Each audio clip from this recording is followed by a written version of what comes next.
عسلامتكم.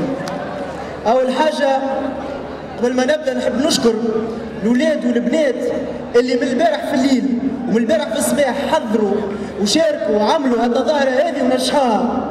نحب نشكركم، هم قاعدين قدام كان تنجموا تحييهم.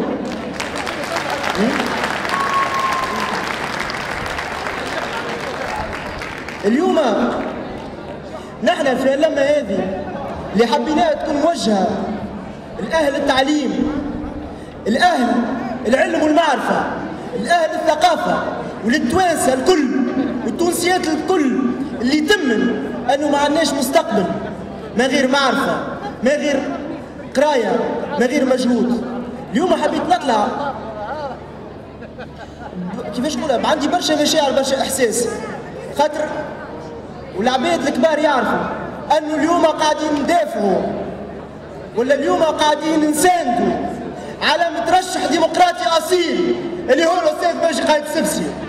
على خاطر اليوم كي نحكيو على الأستاذ باجي قايد السبسي نحكيو على مدير تحرير جريدة ديمقراسي اللي هي أول جريدة مستقلة خرجت، اللي وقت اللي فيها المرشح نتاع المنافسة كان يجي يكتب أول ليزارتيكل نتاعو.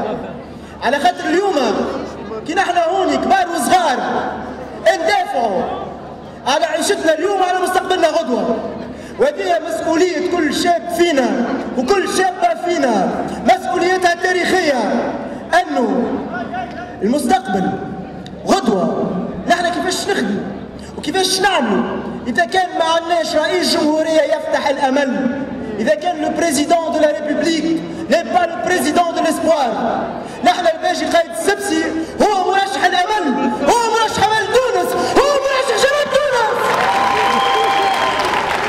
ونحن ونحملوا مسؤولية الكل واحد فينا. إذا كان الانتصار اللي أنا مؤمن أنه عندنا انتصار، إذا كان الانتصار ما كانش ساحق، راهو الانتصار كان موجود زاده، أو نلعبوا ساحق على خاطر مستقبلنا. قداش واحد فيكم في الصالة بطال؟ قداش واحد فيكم في الصالة باش يتخرج باش يطلع بطال؟ راه في برشا صوابع.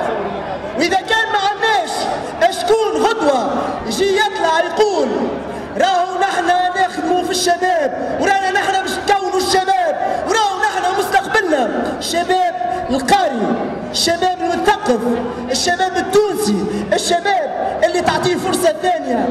وتعرفوا انه نقطة من نقاط البرنامج نتاعنا اللي لازم نقولوا عليها هي مدرسة الفرصة الثانية، انه نعطيو فرصة مرة أخرى للشباب التونسي للي الأكثر من ظرف والأكثر من بلاصة ما نجمش يقرأ، ما نجمش يكمل قرايته، نعطيهم فرصة باش يكملوا.